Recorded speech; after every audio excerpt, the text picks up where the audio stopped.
Hey everyone, this is Mike. And in this first chapter, I want to talk about some of the fundamental marketing principles that apply whether you're focusing on a single transaction between a customer and a company or a much broader kind of transaction. For example, in this slide, this is the Schuylkill Yards project. This is something when you guys are really old and you come back for an alumni reunion to campus. This is what the area looks like now. You can see these train yards coming in. It's a little hard for you guys probably.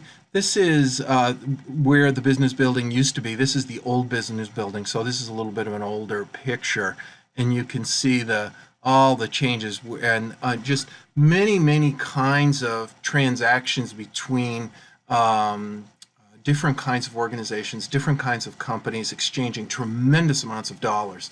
And even triangular transaction, and I'll talk more about that later. One of the ways to understand this is to take a look at this course. And so, and if you just look at the sections of the course, like the sections of this textbook, we're going to talk about assessing the marketplace, understanding the marketplace, and then targeting within the marketplace, value creation, capturing value, delivering value, communicating value, okay? If you look at the table of contents for the textbook, this is the sections, okay? So you might, if you know a little bit about marketing, you see product, price, place, promotion in here. That's a very classic marketing term. We'll talk about the details of that later. And so if you look a little bit more closely within each one of the chapters, you can see within assessing the marketplace, we're going to do an overview of marketing in this chapter. In the second chapter, we'll do developing marketing strategies. We'll get into some of the more contextual issues within chapter 4, about ethics concerning transactions, what they call conscious marketing, and corporate social responsibility, CSR. Now, within this assessing market, I know they put social and mobile marketing here, and especially these days, that's a critical thing. And especially with the way they present this chapter, I really see it more of a tactical. So it's not that I'm getting rid of social and mobile marketing. I'm moving it to the tactical section, which comes later in the course, okay? And then we get into understanding the market. Now this first section is kind of high level, abstract. Then we start getting into a little bit more detailed consumer behaviors. Applied psychology. Why do consumers behave the way they do within the marketplace? B2B. I'll say it time and time again. We all present marketing as if it is business to consumer. And because the reason we do that is because the way you interact in the marketplace is as consumers, so you know more about B2C. Most of you are going to get out and get jobs in a B2B context, which is very different. So we'll talk about that. Exam 1 will go up to the beginning of chapter 5. Okay, so we'll do syllabus, chapter 1, 2, 4, 5, and exam 1. Then we start getting into more specific skills necessary for marketing. So, for example, segmentation, targeting, and positioning, and then market research. Putting together products and services to create value. So chapter 11 emphasizes branding. Chapter 12, developing new products. And then we'll cut it there and we'll have exam 2. Okay. Services, kind of my specialty area. Sorry, I keep hitting this. This is not my usual setup. Apologize. Is my specialty area services, chapter 13. Pricing, chapter 14. And then we get into more of omni-channel marketing and communication of marketing, and then we'll do exam 3. Okay, so let's go back. Let's start with chapter 1, and let's just work our way through each of the chapters. I'm not going to talk about the marketing game here. That's something that I will do when I get back with you. We'll talk about some of the terms, marketing terms. Remember, I was saying in the last lecture that marketing has some technical terms that it's important to understand. Then we're going to get, this is a very important section in my mind, the business philosophies or orientation. And there are production, product, sales, and then market or value orientations. And then at the very end, I'll go through a couple of trends in marketing. So stop for a minute. How would you define marketing? Like in your own colloquial terms, what is marketing? So for example, last lecture I suggested one, pushing stuff on people that they don't want is a very common one. Or people tend to think in terms, oh, it's advertising or it's selling, okay? We think of marketing in much more general terms. Now, for example, when I go out and interact with marketers, and alums. And it's funny to me. I kind of giggle, like I'll say, well, how do you like your job in marketing? And they'll say, well, I don't do marketing. I do design within communication. Or they'll say, no, I'm not a marketer. I'm a digital strategist. The kind of the latest one that I see is that a lot of salespeople, which by the way is probably, I know we tend to think of to a general lay audience, they tend to think of salespeople as kind of being like low prestige. Within a corporation, they are one of the most important elite kind of groups within a company. Everything within the company depends on the sales function. And these are just like the rock stars walking around a company. So, so how would you define marketing? And here is how the book defines it. The activity set of institutions, processes for creating, capturing, communicating, delivering, and exchanging offerings that have value. Okay, so the key word is value there. For consumers, clients, partners, society at large. Me personally, I'd put patients in there because I'm a healthcare guy. That's my industry. Very complex, so you can kind of break it. I can break it out for you. So capturing, communicating, deliver, and it's all about value. Okay. So that's a key word, and I'll get back to that. But okay, what is marketing? I need a more simple walking around kind of definition to keep me oriented. So a lot of you know that I did healthcare previously, and very, very important that you understand your role, what it is you do within healthcare. So when you get into a crisis, you have to understand what your role is.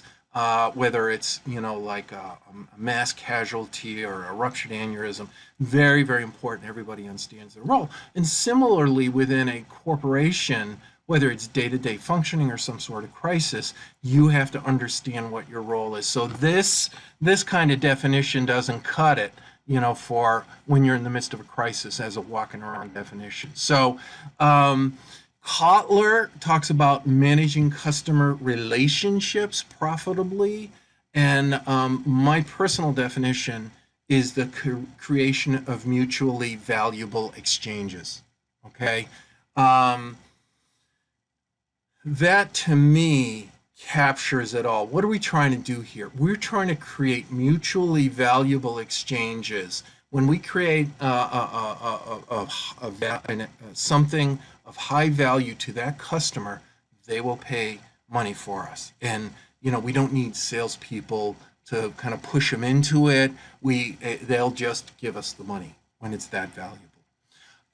So what is value? Value is the ratio of benefits relative to the sacrifices. Now people will, sometimes put cost down in the denominator.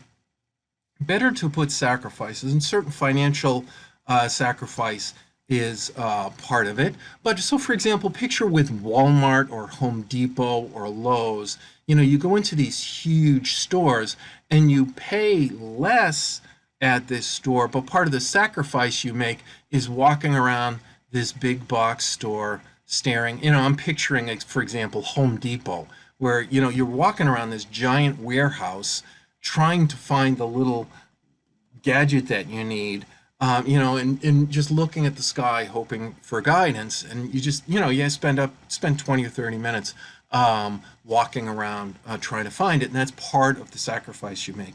I used to, as a grad student, of course, I shopped at Walmart a lot, and in fact, there was one in my neighborhood, but I did my graduate work in Phoenix, so part of the sacrifice at Walmart is you park at the other side of this parking lot way out there, and it's 115 degrees, which means when you're walking through the sun exposed parking lot, it's 135 degrees. But no, you're walking in the parking lot, so there's a lot of heat coming off the tar, off the asphalt at you. So it's like 140, 150 degrees. That's part of the sacrifice. Yeah, you get it cheaper. That's part of your sacrifice.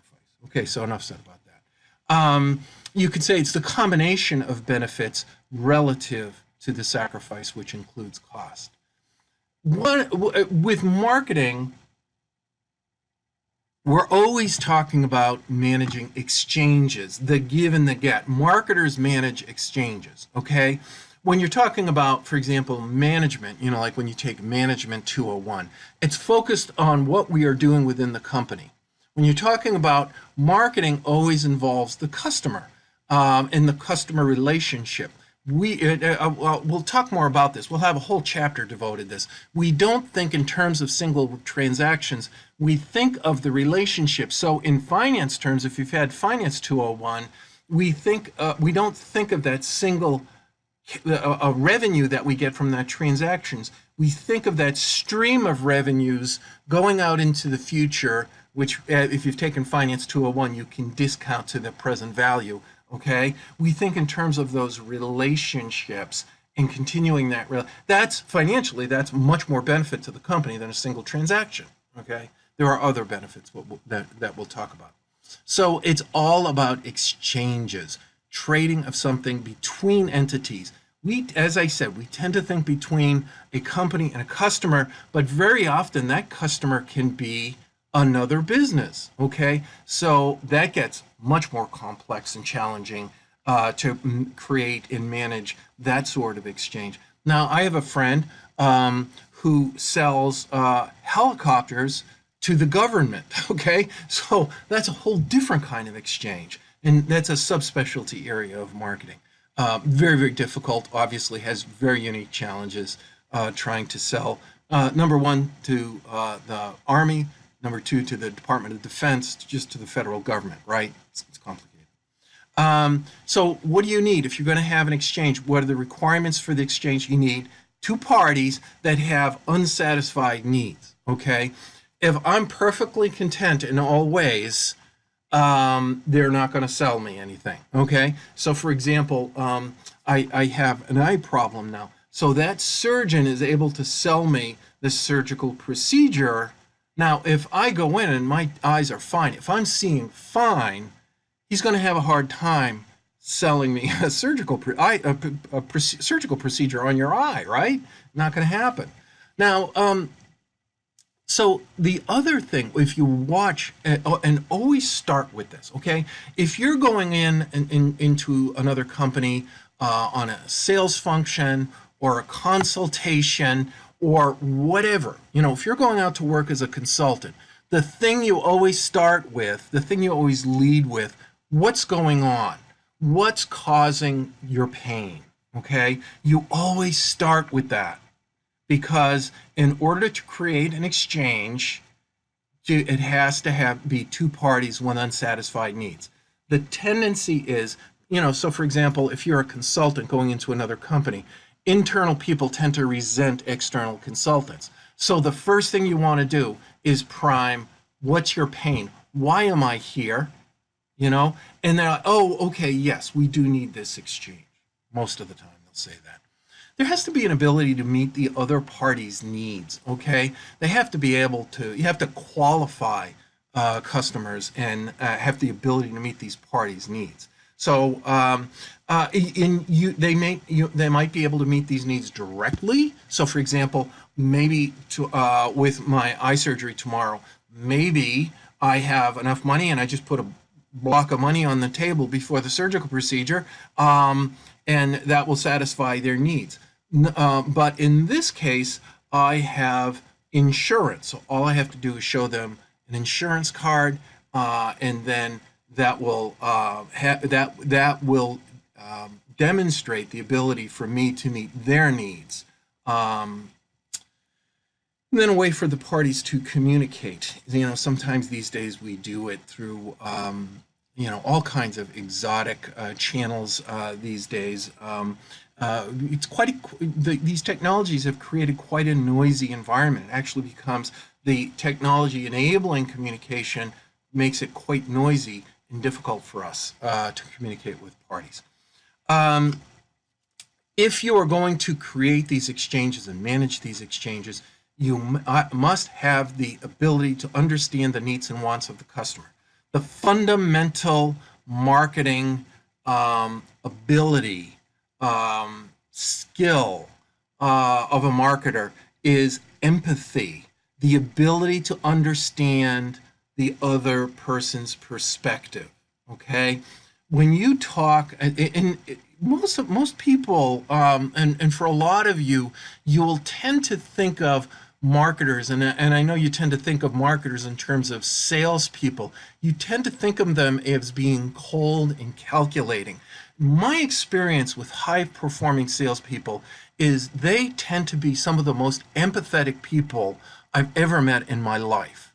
And they're very, very good listeners. So when I would be with the company, we would get on a phone call, and our chief sales officer, our CMO, our chief marketing officer, could get on a phone call and within 10 or 15 minutes, in bringing in the research he had done, but he would understand at a very deep level.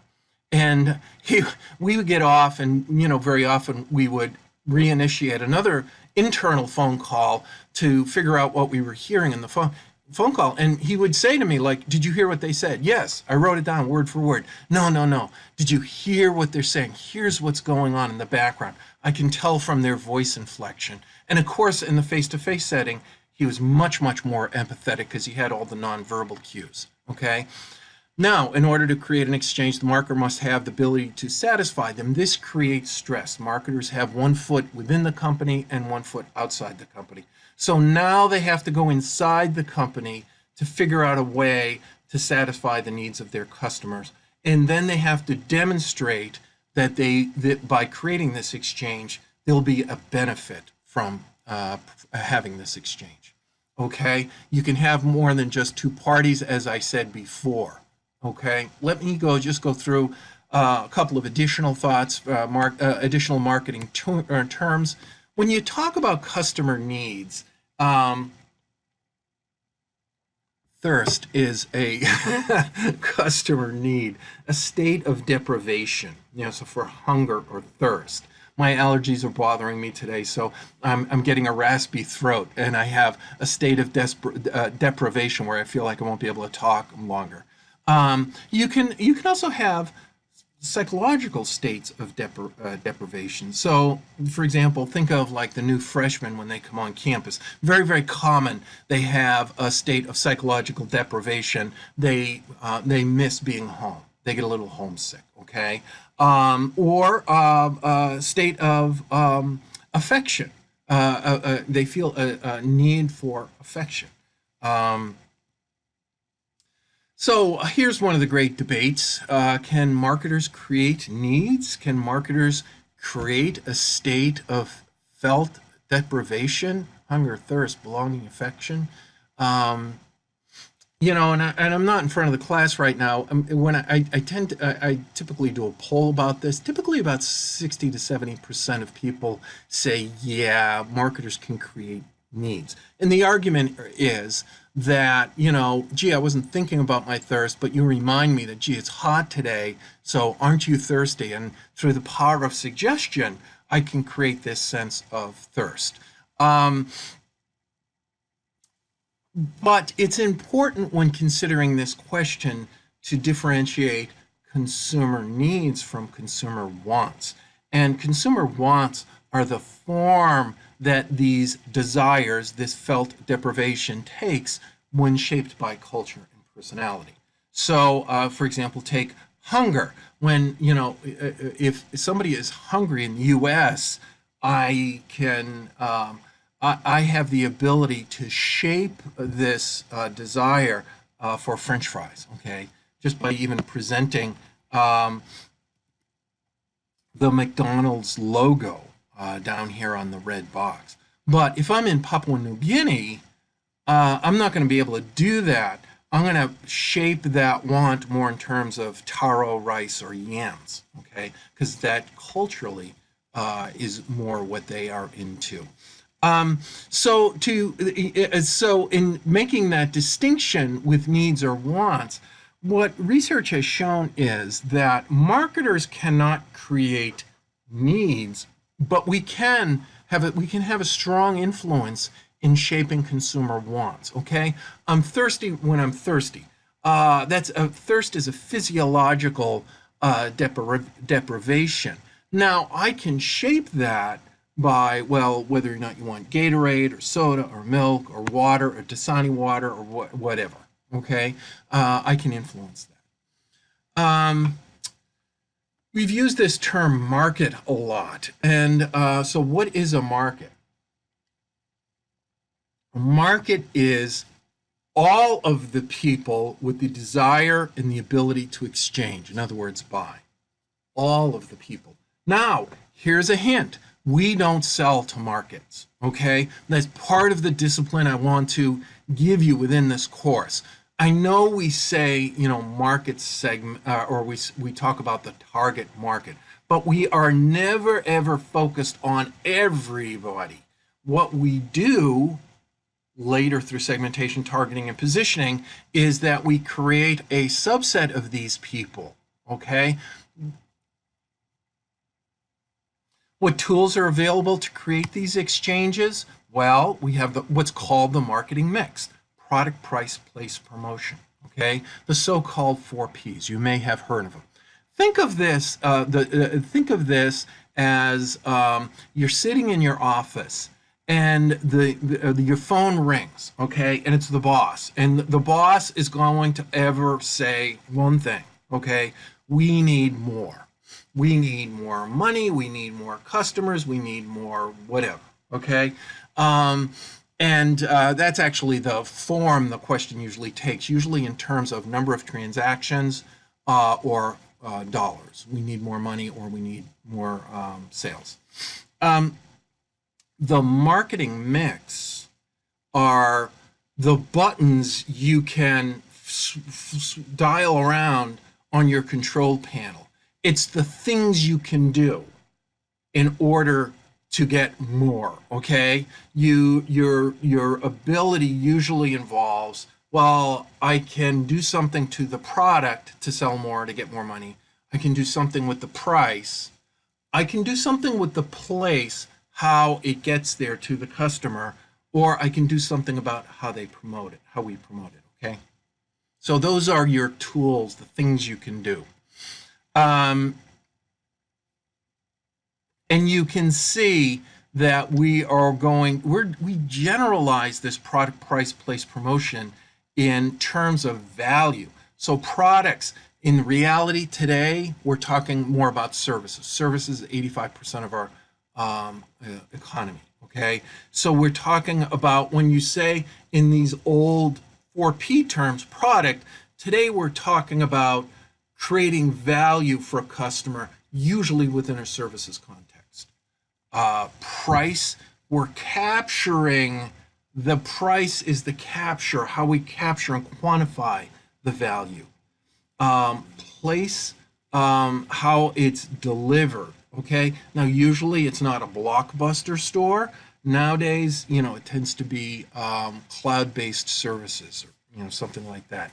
And how do you communicate the value? Most customers, if they have a sense you're pitching them or you're trying to promote something to them, that will shut them down.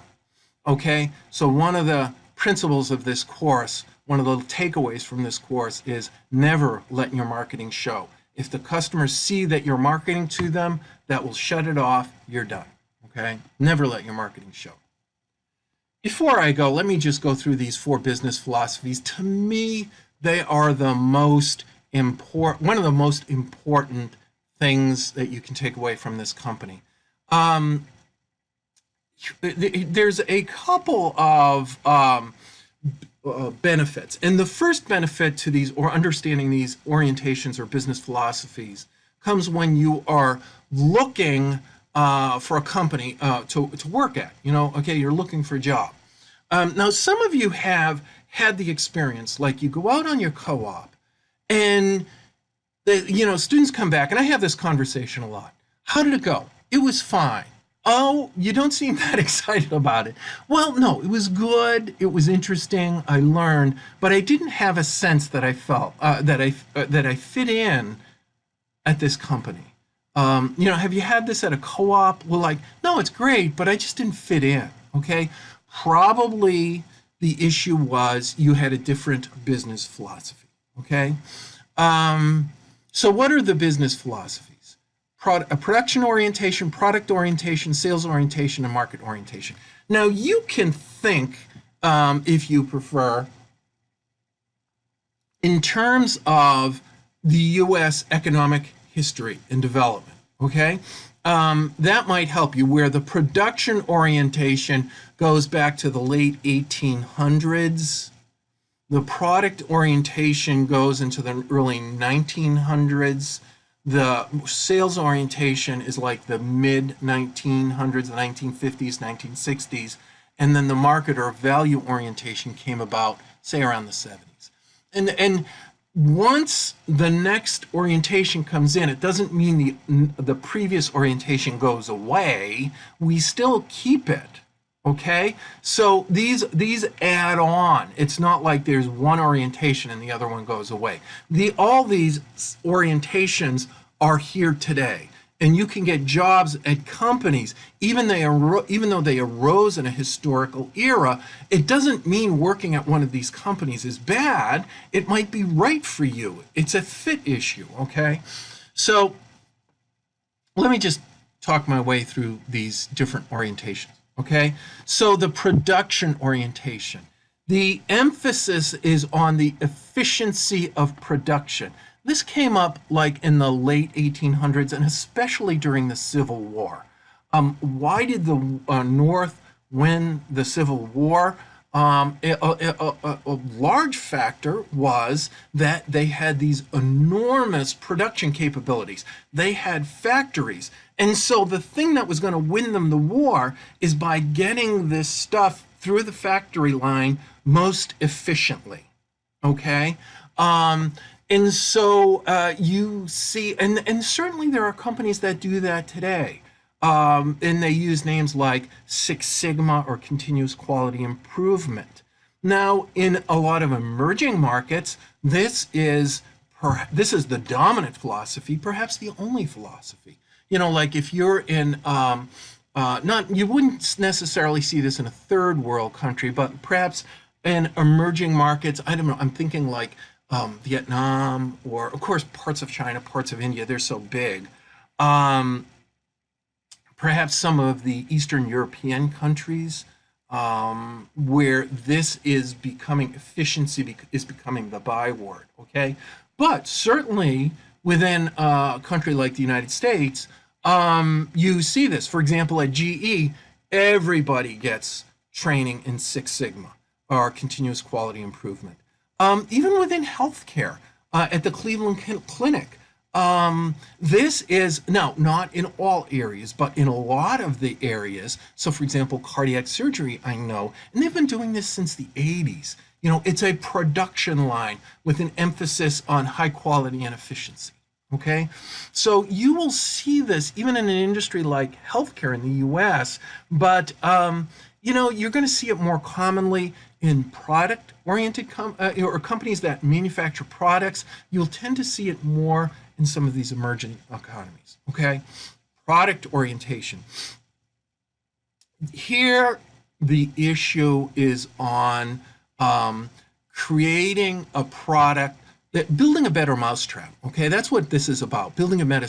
So can I add a little tweak or a functionality or some kind of innovative feature? Okay, so the result is that we end up with TV remotes that look like this, and they'll say an all-in-one remote. You know, it'll record, it'll go here, it'll go there, it'll chill your refrigerator. You can change the settings of your air conditioning. You know what, guys? I just want to watch the Phillies game. And, and what's the problem for me? I can't see that. So, and they're saying, oh, but it's better because it does all of these things. It has multiple functionality, hundreds of functionalities. Yeah, you know what? I just want to watch the Philly game, and I can't see that stupid thing. So I have to, before I can turn it on, I have to go find my glasses, and I forgot where I put them, and so it may be the point I'm trying to make is this product orientation sometimes steps on the basic thing that the customer wants. Okay, so this is the TV remote I need. Okay, so product orientation. Companies that are dominated by engineers. So, for example, Motorola is a company like that. When I was out at Arizona State University studying for my doctoral degree, I, for a short time, had an opportunity to work with Motorola, and my faculty said, no, absolutely not. They're fine people, they're good people, but they have a product orientation. They don't get this marketing thing. And that was a problem for Motorola, and they may have changed today. This was 20 years ago. So, and to survive, I'm sure they have a much more customer orientation now. But at the time, it was dominated by engineers. Sales orientation. This, how to win friends and influence people. Some of you may know about the Dale Carnegie books. You may have read the Dale Carnegie books from the 1950s. And this tends to dominate when you have a fixed inventory, and so the emphasis is we have to sell what we have. Okay, so within the B2C sector, it would be trying to sell homes or trying to sell cars, for example. Now, in a much more of an issue in the business-to-business sector. So, for example, SAP is trying to sell what they have, even though they don't have a fixed inventory. They have to. Well, I'll get back to that. They sell their enterprise software, the software necessary to run a company. Okay. Now, do they have a fixed inventory? Not in the sense like they have a warehouse that has a certain amount of washing machines that have to be sold by the end of the month. Okay, not that. But they do have a relatively limited resources of the company in which to create these transactions with customers. So there are limitations in that sense that they have to deal with. So as I said, cars and houses. I have friends. I've just met a lot of people recently that have gone into selling real estate. They love it. They love it. For the right kind of person, it is a great job. Most real estate, most salespeople today are consultants, especially in the B2B sector. But think, for example, in real estate, I have a friend who sells real estate. He says, I love it. I have people who come to me who are unhappy with where they're living, and I provide a solution. And yes, it costs money, it's painful to move, but then they're happy. And I love being a part of that. It's very gratifying for them. Market or value orientation. So in the market orientation or the value orientation, you try to understand what the customer wants and needs, and then you adapt what you're selling to give them what they want or need. And the idea is, so you have to be flexible. You can't just say, hey, we sell this, you have to have a long-term orientation. You have to say, listen, I'm going to be with this customer for all their computing needs, for all their software needs, for all their real estate needs. And so I'm going to adapt what we do to meet their needs. Market orientation, CTCA, the Cancer Treatment Centers of America, talk about their differentiator is individualized cancer care. You come to us and we will create a totally unique treatment plan that's never been used, that's fit especially to your needs, okay? So you see that. And so those are the 4 orientations. So one of the things you can add, like when you're going out and interviewing with companies, whether for co-op or for a job, but try to figure out what their business orientation is or their business philosophy is. And then think about whether that aligns with your personal orientation. Okay? Now, you do not always need to have perfect alignment. Okay? I've been in situations where I was completely out of line with what that company was about, but that created value. That's why I was there. So there was always conflict, but that was my role, right? Is to represent this other orientation because the leaders of the company were trying to bring them back a little bit towards me. Was I ever going to convert them to be fully into my orientation? No. But I was trying to pull them a little bit more towards the middle. That was all my role. So if you understand that and you understand what you're getting into, then you'll, okay, then you'll understand, then you can do that. Finally, just a couple of quick trends in marketing. Marketing in the recent past was intrusive, was focused on mass advertising with lots of price discounts. Very gimmicky, strong emphasis on the selling orientation or efficiency or product, okay? I would also say that marketing in the recent past was qualitative, okay? So think of Mad Men. You're sitting around, you go out to lunch, you have a few drinks, and then you sit around in the afternoon and you come up with some kind of creative thing. We don't do that anymore. We hire agencies to do that kind of work. We don't let them drink, though. We certainly don't pay for them drinking. Marketing now is very, very different. It's much more analytical. And so marketers today don't spend all day looking at storyboards. They're looking at spreadsheets and pulling data off their server, okay? They're trying to figure out how they can create value for this customer or this segment of customers. And they're marketing by attraction. This is the big thing with content these days, right? You're trying to attract customers with your content. So you have to be very, very careful in the customers you're selecting. You have to relate much more deeply and interactively, whether through your social media or however you do it. And you have to let the customer drive marketing. Like, what message will move you and let them pull you along, okay? So it's much, much different than even what was going on in the 50s and 60s, okay? So listen, everyone, that's the highlights for Chapter 1. And if you have any questions, email me and I will disseminate them. I will also, when I do get back, hopefully in July 2nd, a week from Tuesday, I'll open the floor for questions and we can go through that.